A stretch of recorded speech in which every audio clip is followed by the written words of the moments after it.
nazzalat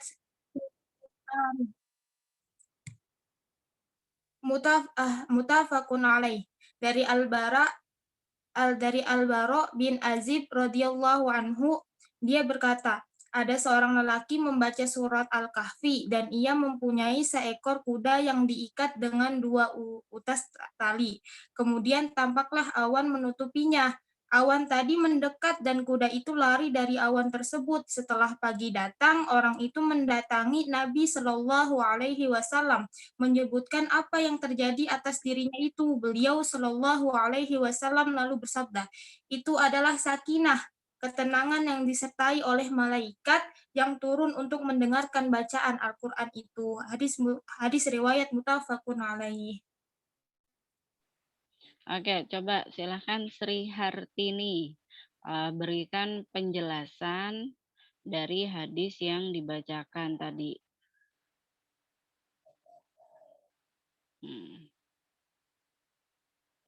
Baik, Ibu. Alasan pertama mengapa kita membaca Al-Quran dapat membuatmu tenang adalah karena pada saat yang bersamaan kamu sedang membaca firman-firman Allah Subhanahu wa Ta'ala. Saat kamu sadar bahwa kamu sedang membaca firman Allah, kamu juga akan merasa bahwa Allah begitu dekat denganmu. Dan hal tersebut berhasil membuatmu tenang. Tidak ada kekuatan yang lebih besar daripada kekuatan Allah dalam menyelesaikan setiap permasalahan manusia. Maka dari itu, tidak heran ketika kamu sedang membaca atau mengaji, hatimu akan terasa tenang dan tentram. Itu semua karena kamu tahu bahwa Allah tidak akan pernah meninggalkan hambanya yang juga ingat kepadanya. Sudah, Ya, jadi mengapa ketika kita dibacakan ayat-ayat Quran sejatinya itu adalah healing yang paling baik ya. Kadang kan sekarang istilah yang sekarang digunakan itu healing ya, self healing. Bagaimana kita menenangkan diri, mengasingkan diri dari sesuatu yang membuat kita ini pusing, penat, jenuh, bosan. Ya. Perlu juga kita yang namanya istilahnya apa sekarang self love, mencintai diri sendiri, mengistirahatkan dari padatnya rutinitas. Nah, padahal sejatinya Allah sudah menyiapkan healing yang paling baik ya, berupa as-sakinah yang didapatkan dari ayat-ayat Quran. Gratis ya, malah healingnya itu dapatnya banyak, double. Tidak hanya ketenangan, tetapi juga ada pahala dan kenikmatan lain yang Allah sudah siapkan. Jadi apa yang manusia butuhkan sebenarnya sudah ada dalam Al-Quran. Sayangnya apa? Kita tidak mendekatnya lebih dalam. Kita tidak menggalinya lebih dalam dan belum merasakan bahwasannya semuanya itu sudah lengkap Allah siapkan dalam kitab suci Al-Quran. Gitu. Jadi Yunita, Fauzia, Iin, kalau bilang mau healing ya bacalah Al-Quran ya. Kalau sedang penat, sedang banyak ujian, sama-sama kita membaca Al-Quran. Karena Al-Quran adalah sebaik-baiknya bacaan, sebaik-baiknya zikir dalam kehidupan, yaitu kitab suci Al-Quran. Kalau misalnya lagi haid, kemudian nggak bisa kita kan baca Quran. Nah, maka gantilah dengan apa? Ya, dengan tetap berzikir karena sejatinya zikir juga adalah salah satu nama-nama Allah yang dapat menenangkan jiwa. Jadi kalau hatinya keras, susah menerima pendapat orang, maunya sombong ya, maunya didengarkan tanpa mau mendengarkan. Nah, itu juga salah satu penyakit yang membuat manusia itu berada dalam kecemasan, berada dalam ketidaknyamanan akan dirinya sendiri. Nah, maka perbanyaklah membaca Al-Quran agar hatinya menjadi lembut. Ya. Ada doa yang pernah diberikan, doa ini adalah ketika Nabi Musa, menghadapi Raja Firaun ya, yang sangat keras hatinya. Doanya gimana? Ada yang tahu nggak? Ada yang pernah dengar nggak bagaimana doanya? Untuk menjinakkan hati yang keras. Kok hati saya kayaknya keras banget ya? Kok saya kayaknya kasar banget ya? Kok saya kayaknya emosian banget ya? Kok saya kayaknya baper banget, sensitif. Nah, ada doanya. Doanya adalah, "Ya Latif, ultuf bi bilutfikal khaffi wasakhirli quluba man ra'auni kama sakharta fir'auna ila Musa alaihi salam birahmatika ya arhamar rahimin." Nah, doa ini juga ada dalam hadis dikisahkan. Saya lagi nggak enak badan banget nih. Doa ini juga, dikisahkan ketika, seseorang yang ingin, bertemu, kemudian hatinya itu deg-degan ya, dia misalnya mau menghadapi dia misalnya mau ujian ya, kemudian dia takut dengan pengujinya karena dikenal pengujinya itu, strength, misalnya galak gitu ya. Nah, kemudian killer, atau dosennya itu susah misalnya, dia ingin melunakkan hati si orang tersebut. Nah, itu bisa juga baca doa. Atau ketika kita misalnya ingin, eee, interview pekerjaan, nah kita memohonkan agar orang yang menginterview kita, HRD, direktur, manajer ya. Nah, itu mampu meluluhkan hatinya dengan melihat kita, gitu. Jadi penting ya, sebuah ketenangan dalam jiwa itu penting karena apa? Ya karena, jiwa dalam manusia itu yang menggerakkan adalah kolbun, ya. Kolbun yang berwarna, merah. Merah ini artinya adalah sesuatu yang dapat, membakar semangat. Nah, sentral kehidupan manusia itu ada di kolbun. Kalau kolbunnya baik, maka seluruh jiwanya akan baik. Ada hadisnya ya, kalau kolbunnya itu sakit, nah maka jiwanya pun akan sakit. Jadi orang kalau sering sakit-sakitan bisa jadi, dia ada tekanan dalam hatinya. Nah, maka banyak-banyaklah membaca ayat Quran. Agar apa? Agar hatinya menjadi baik. Hatinya baik, jiwanya baik, maka kehidupannya akan menjadi baik. Yang suka suudzon, yang suka hasad, ya, yang suka iri, yang suka dengki, yang nggak tenang dengan kebahagiaan orang lain, nah ini berarti kolbunnya bermasalah. Kalau kolbunnya bermasalah, ya maka hatinya tidak tenang, maka apa? Hidupnya pun akan tidak tenang, nggak enak. Jadi naudzubillah ya, supaya kita terhindar dari penyakit yang demikian. Nah, kolbun itu adalah salah satu penyakit yang sangat besar dalam manusia. Ini buktinya apa? Yaitu ketika Nabi Muhammad disucikan ya, hatinya dibelah dadanya ya, untuk dibersihkan dari segala macam penyakit hati. Jadi ada kisah ya, ada hadis yang menyebutkan turunnya malaikat membelah dada Rasulullah dan diambil hatinya untuk dibersihkan. Agar apa? Agar yang namanya manusia Muhammad itu terhindar dari penyakit hati. Karena apa? Karena Muhammad akan disiapkan menjadi teladan, disiapkan menjadi panutan. Gitu. Oke, silakan baca hadis yang selanjutnya. Hadis ke-33 Siti Riyalin coba. Siti Riyalin GH. Iya, Pak. Hadis ke-33. Wa an Abi Darda radhiyallahu anhu anna Rasulullah sallallahu alaihi wasallam qala man hafidha asyran ayatin min awal suratil kafi wasima minad dajjal. Wa fi riwayatin min akhir suratil kahfi rawahu Muslim. Dari Abu Darda radhiyallahu anhu bahwasanya Rasulullah SAW bersabda, barang siapa yang menghafal 10 ayat dari permulaan surat Al-Kahfi, maka ia terjaga dari gangguan dajjal. Dalam riwayat lain disebutkan dari akhir surat Al-Kahfi. Hadis riwayat Muslim.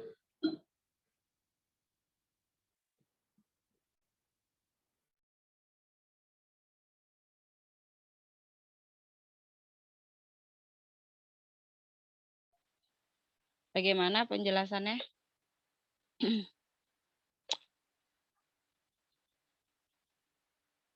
Gimana? Artinya gimana penjelasannya? Dalam modern ini mengatakan Abu Darda, semoga Allah senang dengan dia, Nabi SAW berkata, menyimpan 10 ayat pertama kepada mereka dilindungi dari Dajjal, yaitu menyimpan dan mengukur dari godaan Dajjal, yang keluar dari waktu dan mengklaim keilahian. Dan antikristus awalnya adalah yang berlimpah kebohongan dan penipuan. Penghafalan ayat-ayat ini adalah alasan untuk tidak dapat diganggu gugatnya antikristus karena keajaiban dari tanda-tanda dalam ayat-ayat ini. Siapapun yang mengenal mereka, masalah Dajjal tidak akan terkejut, juga tidak akan tergoda olehnya, dan akan mudah baginya untuk menanggung cobaan Dajjal dengan berkat dan hukumannya yang nyata. Atau orang yang tidak bermolar akan dilindungi dari para penipu dengan ayat-ayat dari Allah ini. Fitnah Dajjal adalah salah satu godaan terbesar yang akan melewati bumi. Sebaliknya, Rasulullah, semoga Allah memberkati dia dan memberinya kedamaian, membuatnya sama atau lebih berat dari cobaan manusia di kuburnya. Sehingga masukan Dajjal mengarah pada kekafiran langsung, dan ini pada gilirannya mengarah ke abadian abadi di neraka. Oleh karena itu, seorang mukmin harus mempersiapkan diri untuk menghadapi cobaan yang begitu berat jika Allah menetapkan baginya untuk melihat Dajjal. Salah satu sarana persiapan ini adalah dengan menghafal 10 ayat pertama surat Al-Kahfi. Itu akan melindungi dari pencobaan Dajjal tersebut. Baik. Membaca surat Al-Kahfi, salah satu faidahnya itu adalah menghindari dari yang namanya fitnah Dajjal. Fitnah Dajjal itu adalah fitnah dunia. Dajjal itu diibaratkan adalah makhluk ya. Makhluk sama diantaranya adalah dari golongan yang sama, yaitu manusia. Ya, tetapi sifat dan akhlaknya sudah adalah ahli neraka. Dia menawarkan kenikmatan kepada manusia, padahal di balik kenikmatan itu adalah neraka yang dia tawarkan. Dan dia menghadirkan neraka padahal di baliknya itu adalah kenikmatan surga yang Allah janjikan. Karena itu fitnah Dajjal adalah fitnah yang paling kejam, fitnah yang paling keji di antara sesama manusia. Salah satunya apa? Ya kayak misalnya sekarang dengan media sosial. Ya. Ada sebagian ulama mengibarahkan kenapa media sosial dikatakan sebagai fitnah Dajjal permulaan. Karena banyak sekali dari media itu orang terjerumus ke dalam hal-hal yang tidak bermanfaat yang justru menjauhkan dari apa yang Allah senangi. Misal, banyak orang pakai jilbab ya, tapi bikin konten TikTok, konten Reels ya, dengan berjoget-joget di depan kamera. Kemudian diposting untuk dilihat dan dikomentari oleh orang. Padahal pakaiannya pakai jilbab. Ya, lebih parahnya hanya berjilbab tetapi tidak menutup aurat. Artinya apa? Masih pakai pakaian yang ketat, lekuk tubuhnya terlihat. Ya, dadanya itu masih kelihatan. Ya, bagian belakangnya itu masih kelihatan ya. Maka inilah yang disebut sebagai fitnah Dajjal. Salah satu fitnah Dajjal bagaimana orang menjerumuskan ke dalam hal duniawi padahal dia anggap itu sebagai sesuatu yang lumrah. Ya. Ada nggak di sini yang suka TikTokan, pakai kerudungannya pendek, dadanya kelihatan, mengikuti tren? Oke lah, kita mengikuti tren boleh. Tapi lihat sekedar ikutan saja. Nah, lebih baik tidak diposting ya, apalagi kalau kalian rasa dadanya masih kelihatan ya. Kemudian pakaiannya masih tidak menutup aurat. Syarat berpakaian itu ada 4. Sebagaimana Kiai Ali Mustafa Yakub ya dalam disertasinya tentang halal haram itu salah satu tentang pakaiannya bilang ada 4. Yang pertama 4T. Apa itu 4T? Yang pertama adalah tutup aurat. Ditutup semua auratnya, baik laki-laki ataupun perempuan. Ya, batasan auratnya itu perempuan ya seluruh badan kecuali muka dan telapak tangan. Untuk laki-laki tutup auratnya dari mana? Auratnya itu sebatas pusar sampai lutut ya. Itu harus ditutup. Yang T yang kedua adalah tidak transparan. Tutup aurat sudah syar'i panjang, ternyata transparan. Sehingga apa? Lekuk tubuhnya terlihat oleh bagian luar. Nah, maka ini juga tidak sesuai syariat. T yang ketiga adalah tidak ketat. Tutup aurat sudah, tidak transparan sudah, tapi ketat. Banyak sekarang wanita-wanita muslimah berpakaian berpakaian panjang tetapi tidak syar'i. Dadanya masih kelihatan montok, ngangkat tangan aja, bokong belakangnya kelihatan. Gregetan saya kalau ngelihat, apalagi kadang naik motor ya, pakai celana legging yang harusnya buat daleman malah buat luaran, dan dengan bangganya dia pakai hijab. Ya, itu tidak ketat. Sedih kita ini sebagai muslimah yang menutup aurat karena orang lain akan melihat sama. Oh, sama aja, dia paling bentuknya juga gitu. Itu kan ya. Kemudian yang 4 adalah T yang keempat, tidak menyerupai lawan jenis. Yang laki-laki tidak berpakaian seperti perempuan. Dan yang perempuan tidak berpakaian seperti laki-laki. Nah, dari mode mode pakaian, gaya berpakaian saja sudah menjadi salah satu fitnah dajjal. Ya. Jadi banyak sekali fitnah dajjal itu yang sekarang itu sudah ada. Mulai dari tren berpakaian, mulai dari media sosial ya. Dan banyak sekali yang sengaja diberikan kenikmatan padahal di baliknya adalah banyak kemudorotan. Paham ya? Jadi banyak kenikmatan padahal di baliknya adalah kemudorotan. Bagaimana tangan kita ini disetel agar postingan kita tidak menyakiti orang lain. Bagaimana postingan kita ini mampu dipertanggungjawabkan, memberikan hal-hal yang bermanfaat untuk orang lain.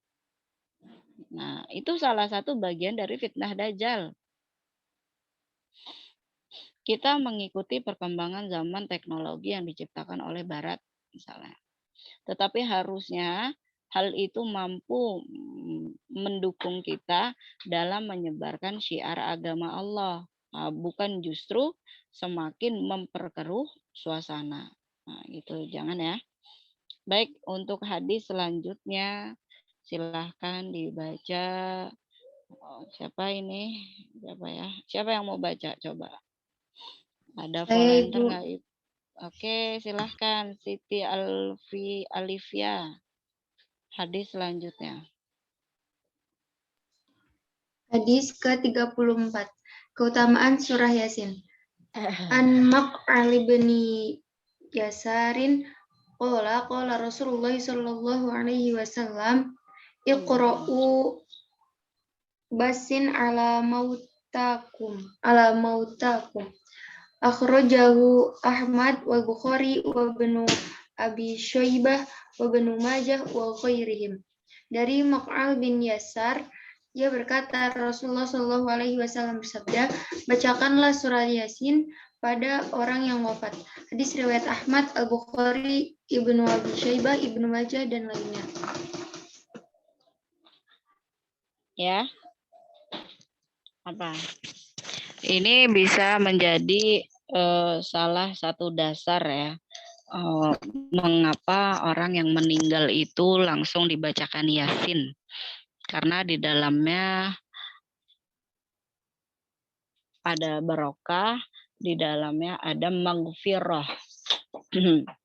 Ini juga yang menjadi alasan dalil kenapa ketika memperingati 40 hari keluarga, sahabat, kerabat, banyak yang souvenirnya itu adalah buku surat Yasin ya kan?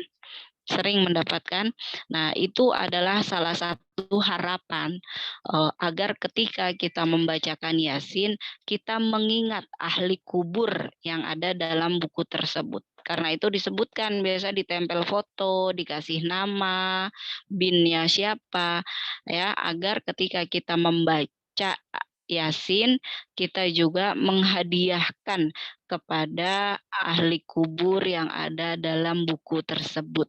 Jadi bukan tanpa alasan mengapa tradisi memberikan souvenir bagi dalam memperingati 40 hari wafatnya seseorang itu adalah memberikan sesuatu yang dibutuhkan oleh kepada si ahli kubur, si mayit. Ya, nama setenar apapun ya, nama sebaik apapun ketika di dunia, ketika menjadi mayat dia jadi almarhum, semuanya sama ya. Maka dari itu tidak pantas bagi seseorang itu menyombongkan dirinya ya. Karena apa? Karena semua manusia yang di dunia ini sejatinya untuk ibadah, bukan menyombongkan diri. Di kesombongan itu cuma baju miliknya Allah. Kenapa kita tidak pantas sombong? Ya, ketika sesuatu yang kita sombongkan di dunia ini, ketika kita menjadi ahli kubur, maka semuanya itu akan pergi. Yang ditinggal itu hanya apa? Jariah yang terus mengalir, ya, anak soleh yang terus mendoakan. Kita punya harta triliunan, tapi tidak pernah kita sedekahkan untuk sesuatu yang bermanfaat, yang nilainya itu mengalir terus. Misal dia punya harta banyak, ketika pandemi dia pakai memang untuk sodako, kasih bantuan, tetapi niatnya itu adalah untuk menuntaskan ketenarannya. Saya kan public figure, saya niatnya ini supaya orang tahu saya ini baik ya. Maka dia belanjakan hartanya untuk kepentingan duniawi, hanya untuk liputan media misalnya. Apakah bermanfaat? Tidak. Ya. Jadi yang dianggap besar oleh manusia bisa jadi itu sesuatu yang kecil. Sebaliknya, yang kecil bisa jadi besar di hadapan Allah. Gitu ya. Jadi ketika kita menghadiahkan Yasin ya, boleh nggak untuk diri sendiri? Boleh. Boleh nggak Bu kita baca Yasin itu kita dengan menyebut nama kita, bin kita? Sangat boleh. Kenapa? Karena kita masih memohon ya ampunan ya dan keberkahan dari Allah Subhanahu wa taala. Nah, apalagi dengan menyebut nama guru-guru kita yang sudah wafat, menyebut keluarga kita. Nah, itu semua akan mereka tunggu. Mereka sangat menunggu-nunggu kiriman doa dari kita, sebagaimana kalian menantikan GoFood dari temennya yang janji mau ngirim misalnya. Ditunggu terus ya di alam kubur. Ketika datang bin siapa, ini datang nih untuk nama si Fulan. Ada kiriman doa dari anaknya yang soleh. Ada kiriman Al-Fatihah dari anaknya yang soleh. Nah, maka luar biasa betapa bahagianya si ahli kubur tersebut. Oke, silahkan baca hadis yang sama, mutmainnah.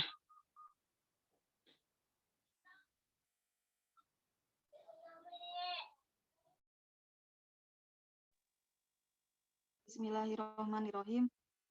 Hadis ke-34, keutamaan surat Yasin. An Ma'qal ibn Yasar qala Rasulullah sallallahu alaihi wasallam iqra'u Yasin ala mautakum. Akhrajahu Ahmad wal Bukhari wa Ibnu Abi Syaibah wa Ibnu Majah wa ghairihim. Sebentar, Dari saya ke Ma'qal toilet dulu ya.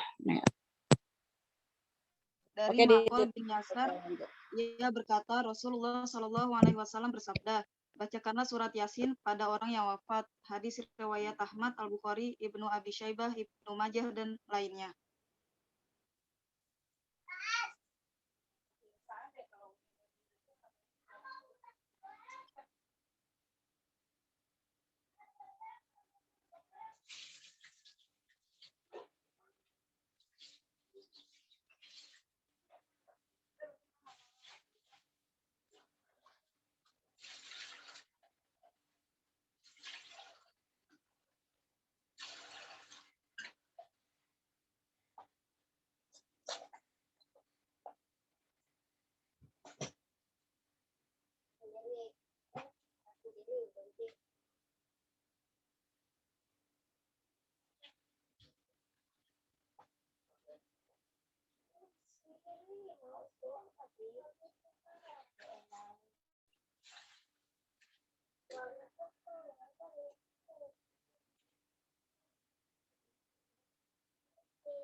Oke, sudah.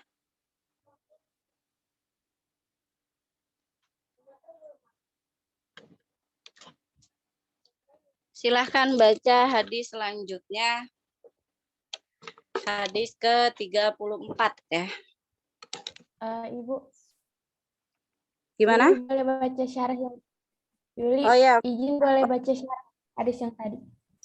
oh, boleh, silahkan. Jadi syarah tentang keutamaan surah Yasin tadi ya, hadis keutamaan surah Yasin. Hadis ini didhaifkan oleh Syekh Albani, namun Ibnu Hibban memasukkannya dalam kitab sahihnya. Maka menurutnya ini sahih. Sebagaimana ditegaskan pula oleh Al-Hafiz Ibnu Hajar. Selain itu, di antara yang menguatkan hadis ini dengan berbagai dalilnya adalah Al-Imam As-Sahanani, Al-Imam Asy-Syaukani, dan lainnya. Jumhur ulama mengatakan membaca Yasin lantaran hadis, bacalah oleh kalian kepada orang yang menghadapi sakaratul maut, surat Yasin. Sebagian ulama mutakhirin dari kalangan Hanafiyah dan Syafi'iyah juga memandang baik membaca surat Ar-Ra'd dengan alasan perkataan Jabir. Hal itu bisa meringankan ketika hikmah dibacakannya surah Yasin adalah bahwa peristiwa kiamat dan hari kebangkitan disebutkan di dalam surat tersebut. Maka jika dibacakan di sisinya, hal itu bisa memperbarui ingatannya terhadap peristiwa tersebut. Telah ada perbedaan pendapat para ulama apakah sampai atau tidaknya kepada mayit. Perihal amal kebaikan selain sedekah, golongan Mu'tazilah atau rasionalis ekstrim mengatakan tidak sampai sedikit pun, mereka beralasan dengan keumuman ayat.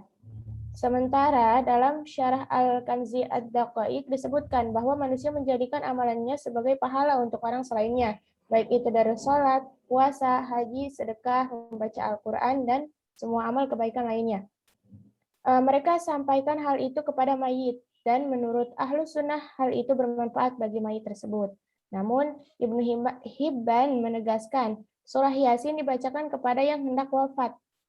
dan bukan bagi orang yang sudah meninggal. Ibnu Hibban menegaskan hal tersebut adalah makna dari kata mautakum. Mautakum adalah siapa yang hendak menghadapi kematian. Sebab kata Ibnu Hibban dalam sahihnya, mayit tidaklah dibacakan Al-Quran. Kata mautakum juga dijumpai dalam hadis yang diriwayatkan oleh Muslim, Abu Dawud, Tirmizi, dan Sa'id Al-Khudri. Tuntunlah orang yang meninggal dengan ucapan la ilaha illallah. Al-Hafiz Ibnu Hajar Al-Asqalani juga memasukkan hadis ini dalam Bulughul Maram bab jenazah. Imam Nawawi Al-Majmu' Syarah Al-Muhadzab juga menjadikan hadis ini sebagai dalil membaca Yasin di hadapan orang yang sedang menghadapi kematian. Meski Imam Nawawi mengatakan hadis ini berderajat hasan, Imam Ibnu Katsir dalam tafsirnya mengatakan, dan seakan membaca di sisi mayit akan memudahkan keluarnya ruh. Hadis di atas diperkuat oleh Imam Ahmad dalam musnadnya dari Safwan, di mana ia menceritakan para syekh terdahulu pernah mengatakan, apabila surah Yasin dibacakan di sisi orang yang akan meninggal, maka akan diringankan proses kematiannya tersebut. Wallahu a'lam. Terima kasih. Oke, Yulianti, bagus ya. Saya ingat ya, ada kisah dengan ada jamaah saat kita sedang ngaji ya dengan Kiai Ali Mustafa. Ada kisah yang diceritakan, ada salah seorang jamaah bertanya tentang, ya Imam, ya, ada keluarga yang sedang sakit, ya. Sakitnya itu parah. Jadi sudah 1 bulan Allah siksa dengan ketidakberdayaan. Udah nggak bisa ngapa-ngapain pokoknya. Dan yang dia inginkan hanya kematian. Ternyata Allah belum juga mencabut nyawanya. Kenapa? Nah, itu bisa jadi satu, Allah sedang meringankan azabnya di akhirat. Jadi Allah cicil dulu dengan cara menyiksa dia di dunia. Orang kalau sakit antara hidup dan mati itu kan nggak enak ya. Mau ngapa-ngapain udah nggak bisa, ya mau ngomong udah nggak bisa, tidur aja di tempat tidur. Nah itu bisa jadi adalah azab yang dicicil. Nah menghadapi orang yang sedang dalam sakaratul maut berkepanjangan, maka bacakanlah surat Ar-Ra'd. Nah Ar-Ra'd itu salah satu surat yang dikisahkan mampu meringankan jalannya nyawa dari ujung kaki sampai ke kerongkongan. Biasanya orang-orang yang menghadapi penyakit demikian itu nyawanya itu katanya sudah di kerongkongan antara dada dan kerongkongan. Karena itu, jika ada keluarga, sahabat, kerabat ya yang mengalami sakit berkepanjangan, tidak sembuh-sembuh ya, maka ringankanlah membantu dengan membaca surat surat Ar-Ra'd yang diusapkan dari kepala ya, dari ubun-ubun sampai kepada dadanya. Nah, itu apa? Kita memohon belas kasihan dari Allah agar tidak menyiksanya. Itu siksanya saja sudah siksa duniawi sangat tersiksa. Ya, kasihan. Jadi nangisnya itu udah nggak keluar air mata, cuma seperti sapi mau digorok. Krok, krok, krok. Nafasnya juga seperti itu. Nah, itu apa? Itu ternyata nyawanya itu sudah antara dada dan kerongkongan. Nah, maka bacakanlah surat Ar-Ra'd kata Imam dan juga Yasin. Untuk apa? Meringankan kematiannya. Jadi sakaratul maut adalah penyakit yang paling sakit. Kesakitan yang paling sakit adalah ketika sakaratul maut. Ketika Allah mematikan kita dalam keadaan yang baik, maka apa? Kita tidak mengalami yang namanya kesakitan sakaratul maut. Tetapi ketika Allah mematikan kita dalam keadaan kita sedang berzina, berbuat dosa, sakit yang lama, nah itu adalah salah satu bentuk azab, bentuk siksaan. Maka bermohonlah kita agar apa? Agar ketika Allah mencabut nyawa kita dalam keadaan husnul khotimah. Ya. ada hadis yang mengingatkan apa? Allah mematikan hambanya dalam kebiasaannya. Sering dengar nggak itu? Ya, ketika kita sering berbuat baik, maka insya Allah matinya pun dalam keadaan baik. Sering sholat berjamaah, insya Allah nggak jauh-jauh ya, kita akan dimatikan dalam keadaan yang tidak jauh dari keadaan sholat berjamaah.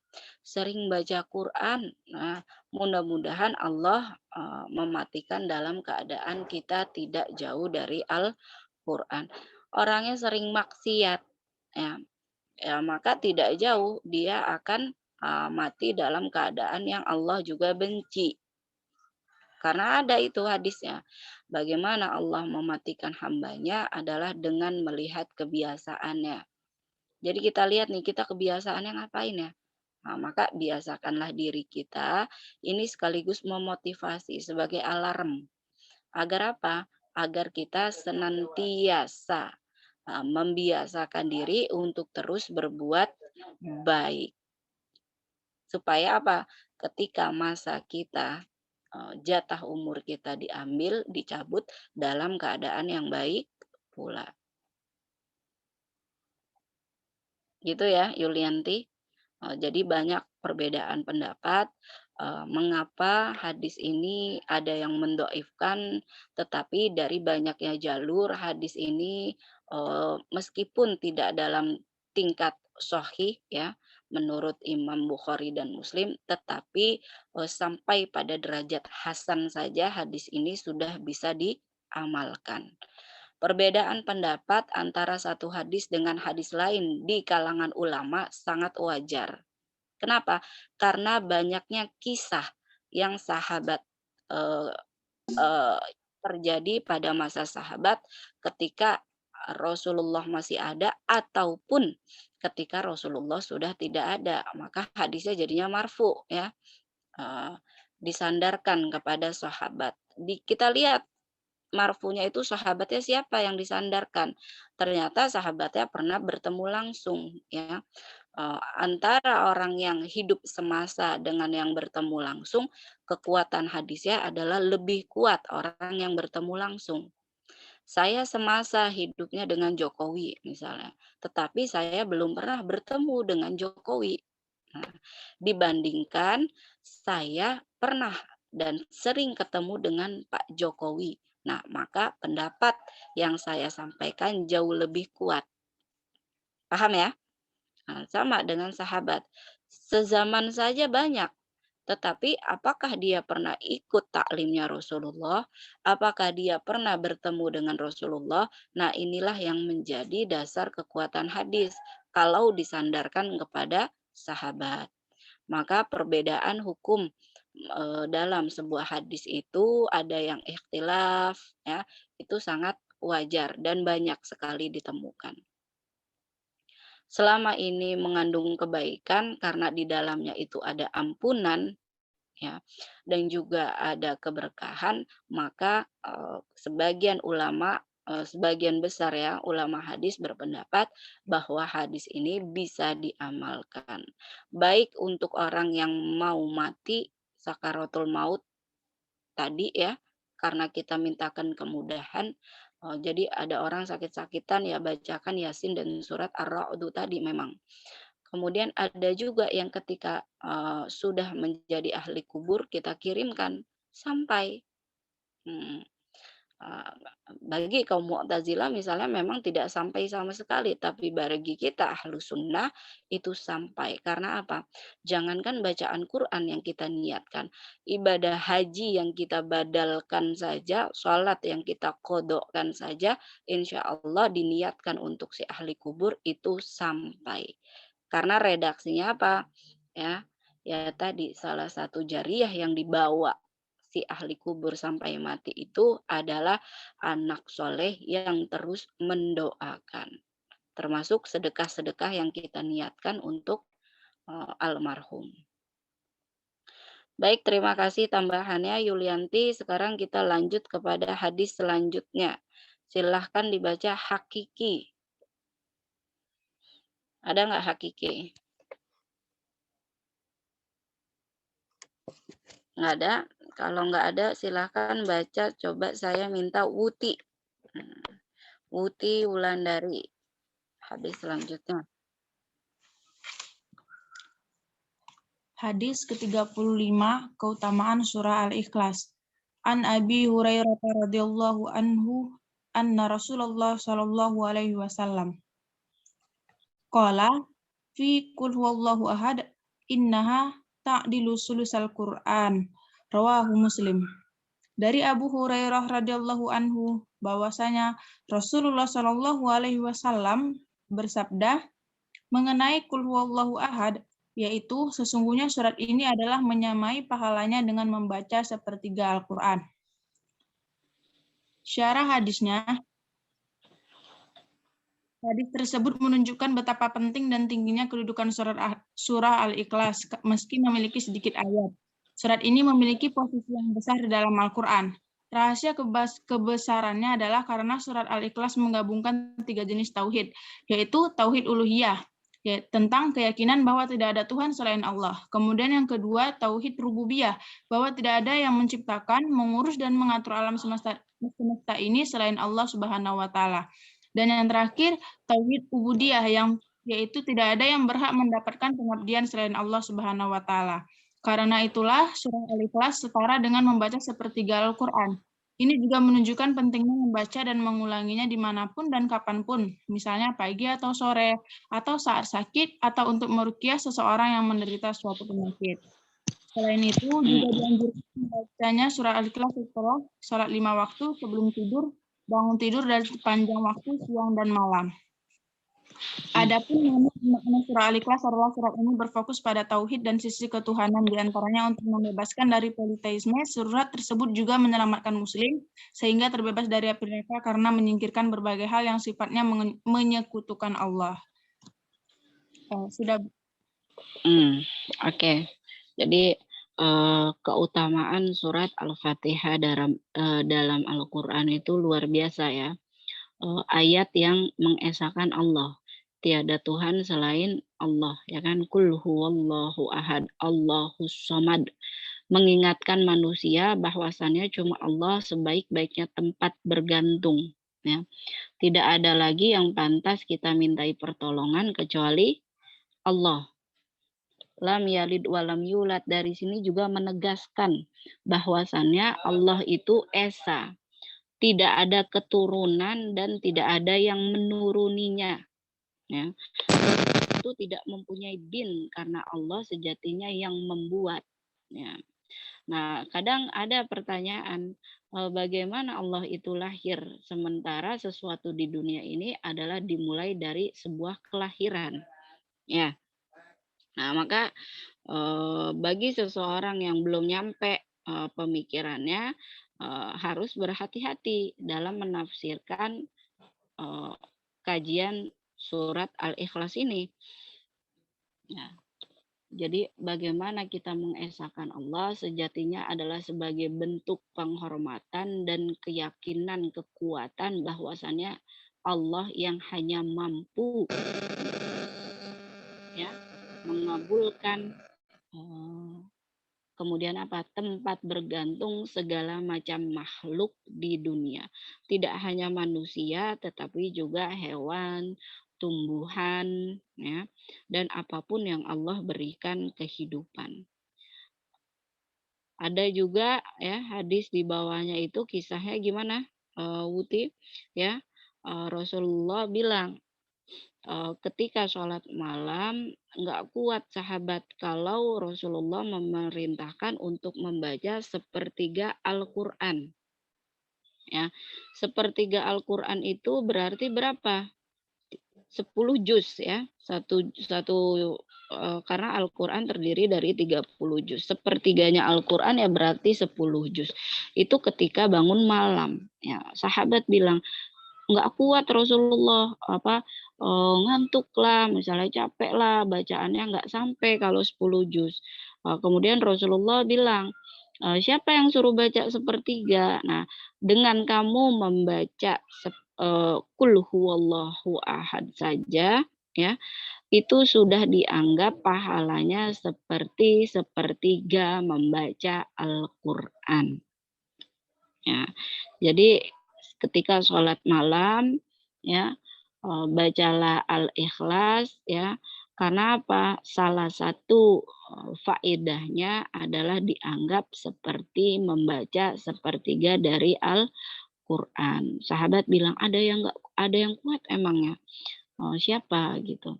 Ya kita ini semuanya kuat, gampang bacanya sepertiganya itu ya sama saja ketika kita membaca surat Al-Ikhlas. Nah, itu salah satu keutamaannya. Jadi Islam itu adalah agama yang mudah, ya. Unsur kemudahan yang Islam itu ada, ya, itulah yang Allah berikan. Islam itu agama yang mudah, tapi jangan dipermudah. Karena apa? Karena Allah memiliki sifat kasih sayang. Allah ingin menunjukkan betapa mudahnya kalian mengambil surga dariku. Betapa mudahnya kalian mendapatkan pahala dariku. Karena itu Allah memberikan pilihan dalam agama kita. Ketika kita tidak mampu membaca sepertiga dalam Al-Quran, ya maka pahala sepertiga tersebut bisa kita dapatkan dengan membaca surat Al-Ikhlas. Ketika sakit kita tidak mampu berdiri dalam menjalankan sholat. Allah berikan kemudahan dengan duduk. Tidak bisa duduk dengan berbaring. Tapi jangan sampai kemudahan itu kita makin permudah dengan tidak sholat. Jadi agamanya itu mudah tetapi tidak dipermudah. Artinya kita tidak boleh mempermudah sendiri. Allah ini kan maha baik. Allah pasti tahu kalau saya sholat lemes. Udahlah nggak usah sholat, yang penting niatnya udah sholat. Karena sholat itu adalah zikir. Sholat itu adalah mengingat Allah. Saya kan udah ngingat Allah terus. Nah, maka tidak boleh seperti itu ya. Itu artinya mempermudah. Kemudian Allah sudah mempermudah yang sedang safar boleh dikodok atau boleh dikosor ya. Boleh dijamak maksudnya. Boleh dijamak, boleh dikosor. Nah, itu kemudahan yang Allah berikan bagi yang sedang safar. Tetapi Allah tidak memberikan peluang untuk meninggalkan sholat. Jadi Allah memudahkan. Banyak sekali kemudahan-kemudahan yang Allah berikan agar kita tetap dalam kasih sayangnya. Gitu ya, Cindy. Nah, ketika kita nggak sanggup baca sepertiga Quran, ya maka baca Al-Ikhlas sudah menjadi bagian atau pahalanya sama ketika kita membaca sepertiga dalam Al-Quran. Oke, ada yang mau menambahkan syarahnya? Silahkan. Saya mau izin menambahkan, Ibu. Boleh, silahkan. Baik, bismillahirrahmanirrahim. Yang pertama, ini syarahnya hampir sama dengan KUT tadi. Jadi bahwasanya Syekh Islam Ibnu Taimiyah rahimahullah berkata, jadi Al-Quran itu diturunkan menjadi 3 bagian. Nah, sepertiga bagian itu yang pertama terkait dengan hukum-hukum, yang kedua, sepertiga yang kedua tentang janji dan ancaman, dan sepertiga yang terakhir yaitu terdiri dari nama dan sifat Allah. Nah, maka surat Al-Ikhlas ini mengumpulkan antara nama dan sifat Allah, sebagaimana yang disebutkan oleh Kawuti tadi mengenai uluhiyah, rububiyah, dan lain sebagainya. Kemudian beliau Syekh Islam Ibnu Taimiyah juga berkata bahwasanya Qul huwallahu ahad itu sebanding dengan sepertiga Al-Quran. Tetapi bukan berarti Al-Ikhlas ini lebih utama dari Al-Fatihah. Dan tidak pula mencukupkan diri membaca Al-Quran dengan membacanya sebanyak 3 kali. Akan tetapi apabila dibaca Qul huwallahu ahad terpisah sebanyak 3 kali atau lebih dari itu, maka pembacanya mendapatkan pahala yang sebanding dengan sepertiga Al-Quran. Namun perbandingan sesuatu bukanlah dari jenisnya. Kemudian ayat ini juga berfungsi ketika kita sedang meruqyah. Jadi ketika surat ini dibaca saat meruqyah, didapatkan adanya perbedaan pengaruh yang ditimbulkan antara satu orang dengan yang lain tidak sama, yang ini berpengaruh dan yang lainnya tidak ada pengaruhnya. Dalam hal ini,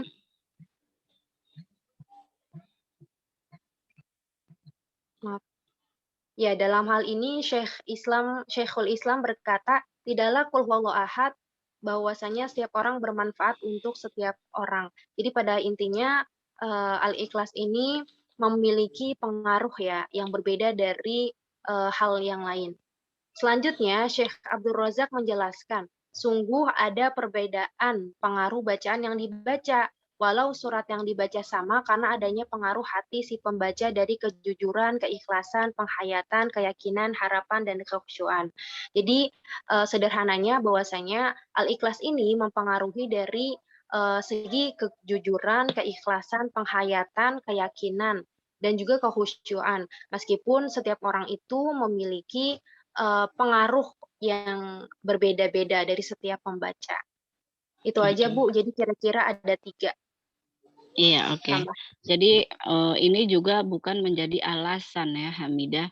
Udah karena pahalanya sama sepertiga, saya nggak mau baca Al-Quran ayat yang lain. Nah, bukan seperti itu redaksinya ya Hamidah. Jadi Hamidah menjelaskan dengan kita membaca Al-Ikhlas setiap hari, kemudian kita mengabaikan ayat yang lain. Nah, itu tidak boleh.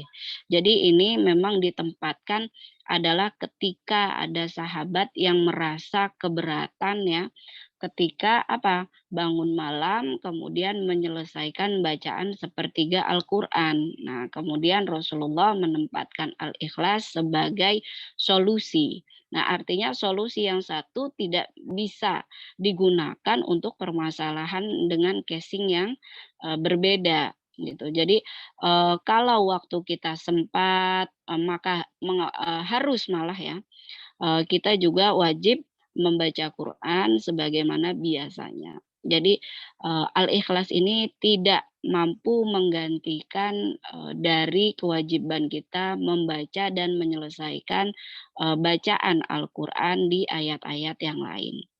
Ya, udah saya nggak mau baca Quran, baca kulhu aja, kan sama aja pahalanya. Nah, itu tidak seperti itu, gitu ya. Oke, terima kasih Hamidah. Silahkan hadis yang ke-35 sekarang ya, 35. Coba silahkan siapa yang mau baca hadis ke-35. Winda, Ibu. Silahkan Winda. Ya, sebelumnya mohon maaf off cam Ibu, soalnya HP-nya lagi error, nanti mati. Oke. Hadis ke-35 tentang keutamaan surat Al-Ikhlas. Hadisnya berbunyi, An Abi Hurairah radhiyallahu anna Rasulullah sallallahu alaihi wasallam qala fi qul huwallahu ahad innaha ta'dilu sulusal Quran, rawahul Muslim. Dari Abu Hurairah radhiyallahu an bahwasanya Rasulullah sallallahu alaihi wasallam bersabda mengenai qul huwallahu ahad, yaitu sesungguhnya surat ini adalah menyamai pahalanya dengan membaca sepertiga Al-Qur'an. Hadis riwayat Muslim. Oke. Ada yang mau dijelaskan, Winda? Tapi syarahnya kurang lebihnya sama seperti Kak Hamidah dan Kak Uti tadi, Ibu. Oke, good. Terima kasih. Oke, sekarang silahkan saya tambahkan 2 tanpa harus dihafalkan ya. Kita berangkat ke hadis selanjutnya 36. Silahkan dibaca, melihat buku saja. Siapa yang mau baca? Silahkan. Hadis ke-36.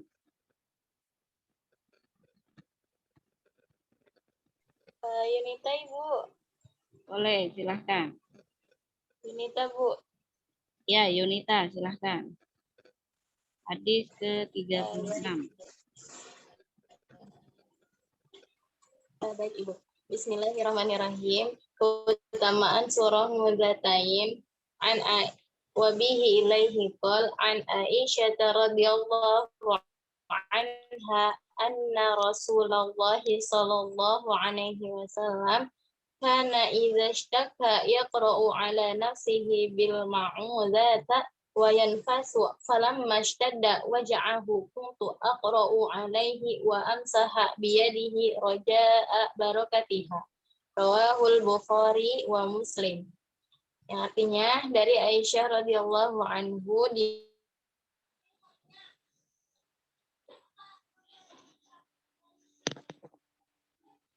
Ya. Hilang suaranya ya, Yunita? Iya, jaringannya, Bu. Oke. Mana? Belum muncul. Dari tadi stabil, giliran baca hilang ya, Yunita. Oke. Oke, Yunita. Oke. Yunita belum masuk lagi. Oke, nggak apa-apa. Disambung bacaan dari Yunita hadis ke-36. Sama ini jaringan di tempat saya juga lagi hujan juga kan ya. Jadi nggak bagus. Coba silakan Sahula baca hadis ke-36.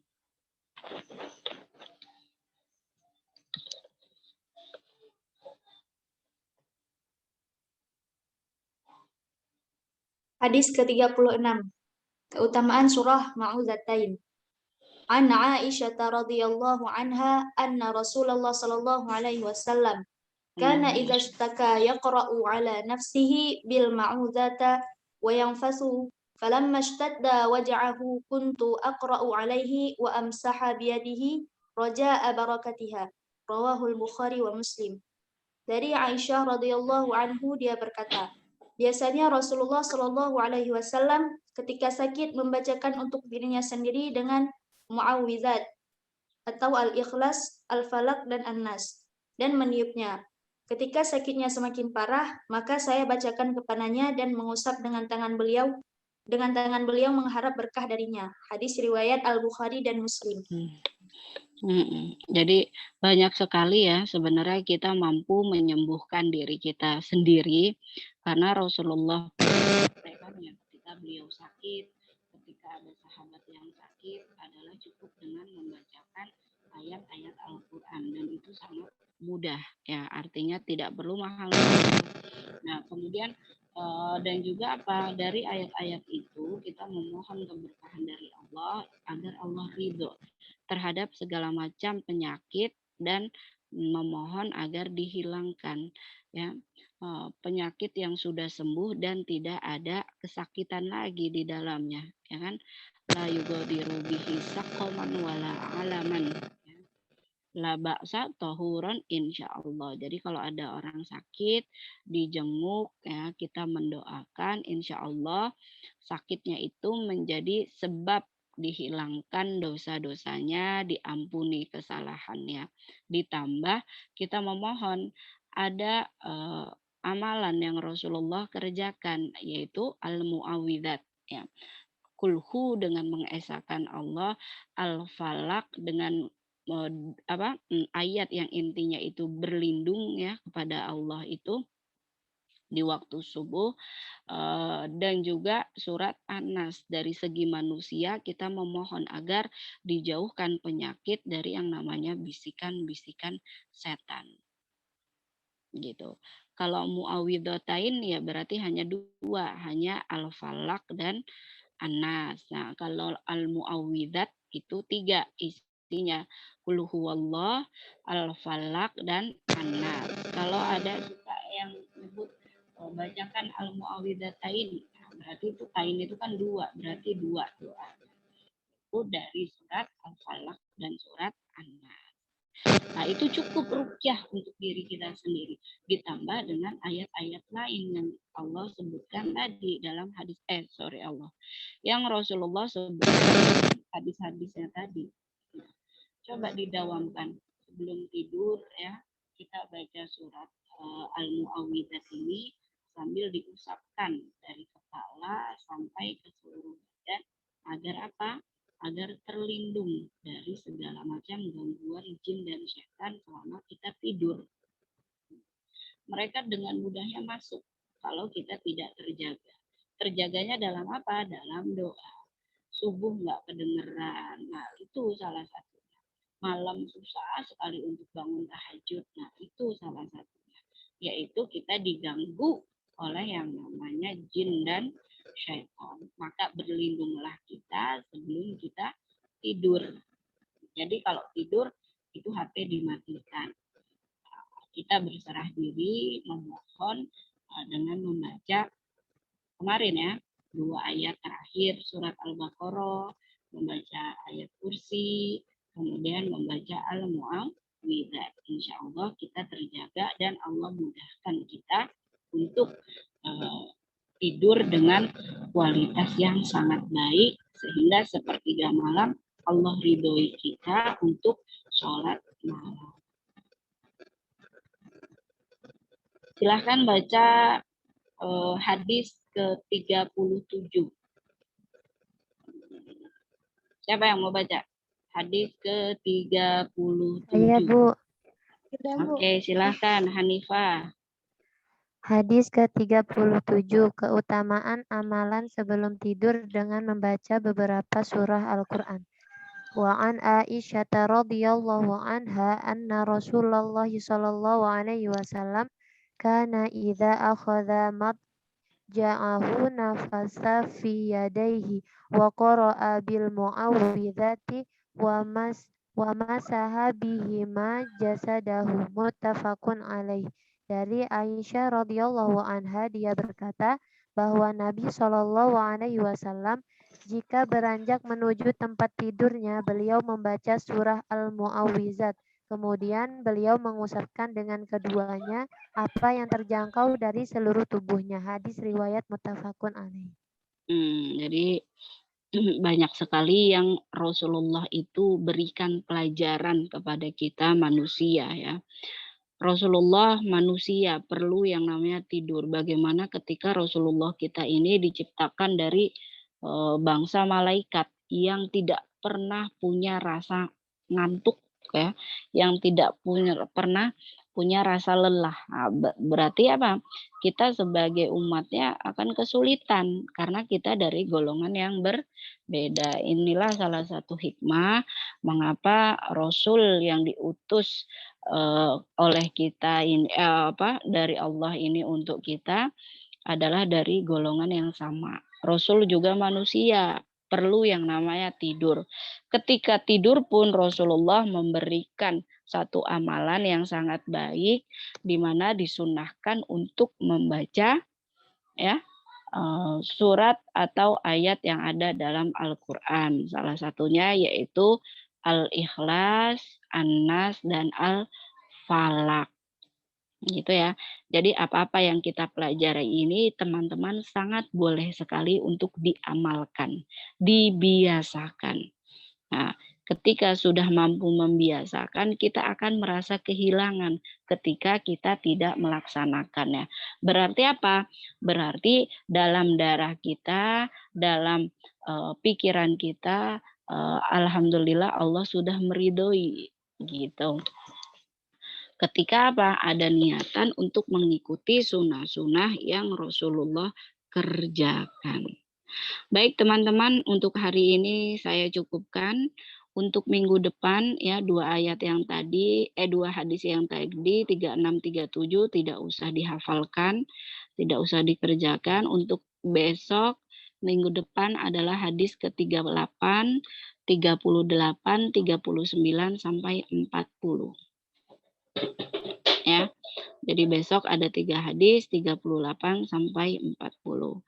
Baik, terima kasih atas kehadirannya. Semoga Allah meridhoi sehingga kita mampu mengamalkan atas apa yang sudah kita ketahui. Kita mampu memberikan kontribusi terhadap orang-orang di sekitar kita, terhadap apa-apa yang sudah kita ketahui akan ilmu-ilmu yang sudah kita pelajari selama perkuliahan. Ya. Nahtatim hadzal yaum bidu'a kafaratul majlis. Subhanakallahumma wa bihamdika asyhadu an la ilaha illa anta astaghfiruka wa atubu ilaik. Oke, yang belum sholat duha silahkan sholat duha ya. Syukran. Assalamualaikum warahmatullahi wabarakatuh.